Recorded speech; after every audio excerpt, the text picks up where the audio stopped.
Hello बच्चों, welcome to my YouTube channel Devika studies. तो बच्चों, आज की वीडियो में हम क्लास 12 केमिस्ट्री के चैप्टर नंबर 4 डी व एफ ब्लॉक के तत्वों को देखने वाले हैं।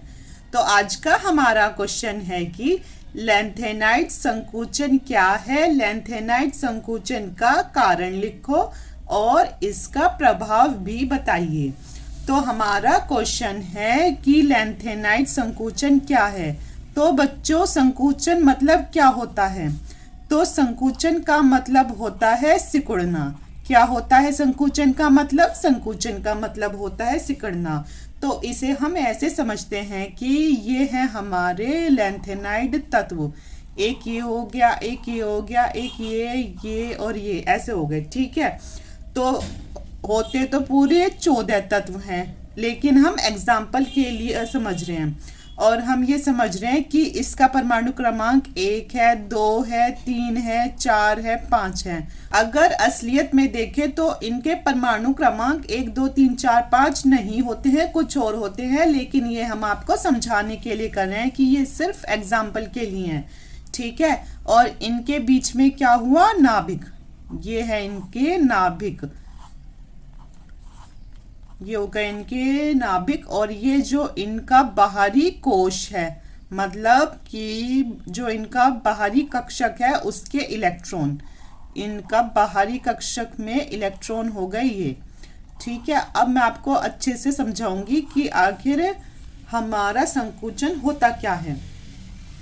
तो बच्चों, जैसे जैसे इन तत्वों का परमाणु क्रमांक बढ़ता जाता है, मतलब 1 से 2 हुआ, 2 से 3, 3 से 4, 4 से 5, तो जैसे जैसे इन तत्वों का परमाणु क्रमांक बढ़ता जाता है तो ये जो नाभिक है ना, ये हमारे बाहरी कोश के इलेक्ट्रॉन की ओर खींचे चले जाते हैं, मतलब इनको अपनी तरफ खींच लेते हैं। तो अभी तो इनका जिससे परमाणु क्रमांक 1 है, तो फिर ये इसको थोड़ा कम खींचेगा, लेकिन जैसे इसका परमाणु क्रमांक बढ़ गया तो ये इसको थोड़ा और पास लाएगा, फिर 3 हुआ तो और पास आ जाएंगे, फिर और पास, ये ऐसे जब ये इनके पास आते चले जाएंगे, जब नाभिक और इलेक्ट्रॉन पास हो जाएंगे तो फिर जो इनका आकार है वो खुद ब खुद छोटा हो जाएगा। समझ में आई? मतलब संकुचन का मतलब क्या होता है? सिकुड़ना होता है, मतलब छोटा होना होता है। तो जैसे जैसे इनके परमाणु क्रमांक बढ़ते जाते हैं तो इनके जो नाभिक है वो इलेक्ट्रॉन की ओर झुकने लगते हैं, मतलब ये दोनों आपस में पास आने लगते हैं, जिससे इनका आकार या इनके आयनों का आकार कम होता जाता है। तो ये ही हमारा लैंथेनाइड संकुचन कहलाता है। तो एग्जाम में आप इसको ऐसे लिख कर आओगे कि इसकी परिभाषा लिखोगे कि लैंथेनाइड संकुचन क्या है।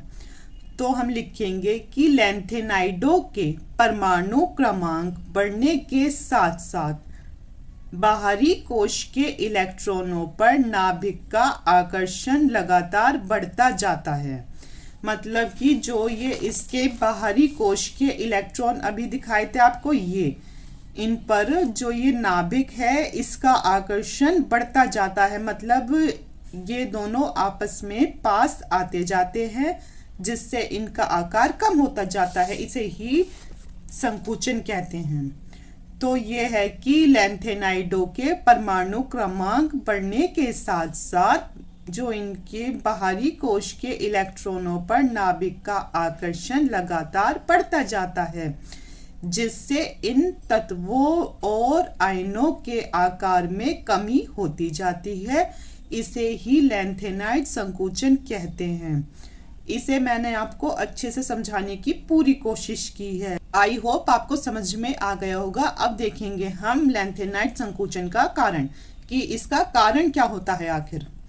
तो इसमें हम लिखेंगे कि लैंथेनाइडों में परमाणु क्रमांक में वृद्धि के साथ साथ आने वाला नया इलेक्ट्रॉन बाहरी कोश में न जाकर, मतलब जो इसमें नया इलेक्ट्रॉन आ रहा है वो इनकी बाहर की कक्षा में न जाकर N-2 कक्षक में प्रवेश करता है।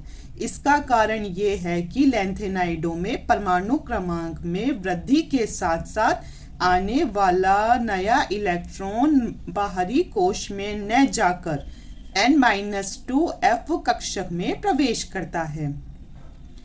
अतः इलेक्ट्रॉन व नाभिक के मध्य आकर्षण बल में वृद्धि होती है, क्योंकि आपको अभी समझाया है कि जो इनका नाभिक है और जो इनका बाहर का इलेक्ट्रॉन है, इनके मध्य आपस में क्या होता है, आकर्षण, ये बल बढ़ता जाता है, जिससे परमाणु या आयन संकुचित हो जाता है, मतलब उनका आकार सिकुड़ जाता है।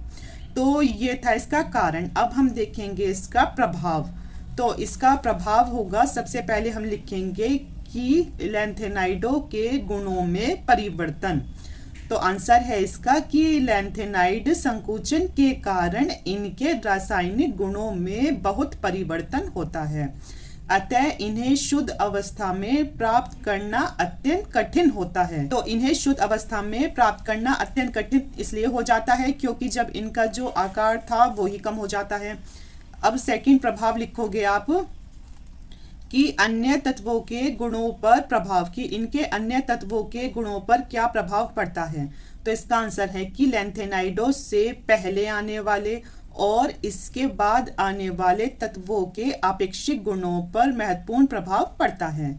मतलब कि जो ये लैंथेनाइड होते हैं, इनसे पहले आने वाले और इसके बाद आने वाले तत्वों के आपेक्षिक गुणों पर खूब प्रभाव पड़ता है। जैसे कि Ti व Zr के गुणों में भिन्नता होती है, मतलब कि टाइटेनियम और जर्कोनियम के गुणों में क्या होती है, भिन्नता होती है, और जबकि जर्कोनियम और हाफनियम के गुणों में काफ़ी समानता रखते हैं। मतलब कि इसका एग्जाम्पल लिखोगे, टाइटेनियम और जर्कोनियम के गुणों में क्या होती है, भिन्नता होती है, और जबकि जर्कोनियम और हाफनियम के गुणों में समानता होती है। तो ये था हमारा लैंथेनाइड संकुचन क्या है, इसका कारण क्या है, इसके प्रभाव क्या है। आप इसका अच्छे से स्क्रीनशॉट ले लीजिए। तो ये तो है इसकी परिभाषा, ये है इसके कारण और ये है इसके प्रभाव। आई होप बच्चों आपको वीडियो पसंद आई हो। अगर पसंद आई हो तो आप हमारे चैनल को सब्सक्राइब करना, वीडियो को लाइक और शेयर करना। Thank you.